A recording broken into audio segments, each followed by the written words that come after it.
এই আইনটি cognizable, bailable এবং কম্পাউন্ডেবল। ফলে আমরা কিন্তু কোনো আসামিকেই ১ ঘন্টার জন্য এইটা হাজতে তাকে রাখতে পারছি না। এবং আনফরচুনেটলি এই জব্দকৃত মালামালগুলো তারা কিন্তু আবার নিয়ে চলে গিয়ে আবার সকলেই ফিরে একই কাজ করছেন।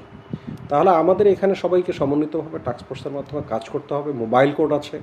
আমরা যদি সেটাকে কার্যকরী করতে পারি তাহলে তাৎক্ষণিক আমরা নৌযানগুলোকে ধ্বংস করে আমরা তাদেরকে আইন আমলে নিয়ে এসে দণ্ড আরোপ করতে পারবো। এর বাইরে আপনি যে কথাটা বলছেন যে এই যে নদীর তীরে এখন বেড়া দেয়া হচ্ছে, এটা ভালো উদ্যোগ। সেটাই তো এটি কাঙ্ক্ষিত।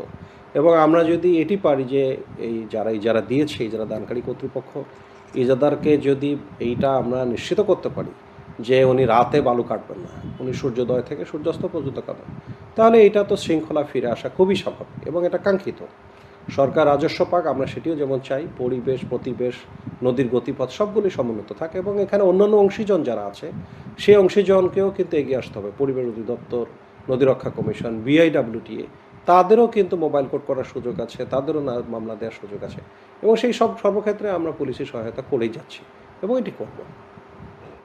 যে নদীর পার কাটা রোধ করতে, তারপরও গিয়ে কিছু দুষ্কৃতিকারী সেই পার কাটার ক্ষেত্রে এখনও কাজ করে যাচ্ছে বলে আমরা জানতে পেরেছি। তো আমরা খুব শীঘ্রই সেই এলাকার মানুষকে নিয়ে আমরা এখানে একটা কি বড় ধরনের উদ্যোগ নিতে যাচ্ছি, যেন স্থানীয় মানুষজন প্রতিরোধ করে।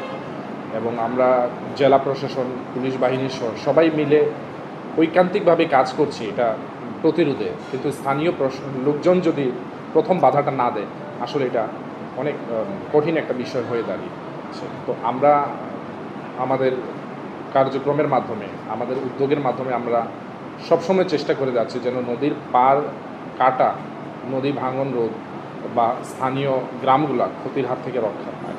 সেক্ষেত্রে আমাদের স্থানীয় যারা জনপ্রতিনিধি আছেন তারাও সহযোগিতা করে যাচ্ছেন এবং আমরা আশা করি আমরা এটা খুব ভালোভাবে এবং কার্যকরভাবে প্রতিরোধ করতে পারবো। আমাদের উদ্যোগ সবসময় চলমান, মোবাইল কোড চলমান, নিয়মিত মামলা দায়ের।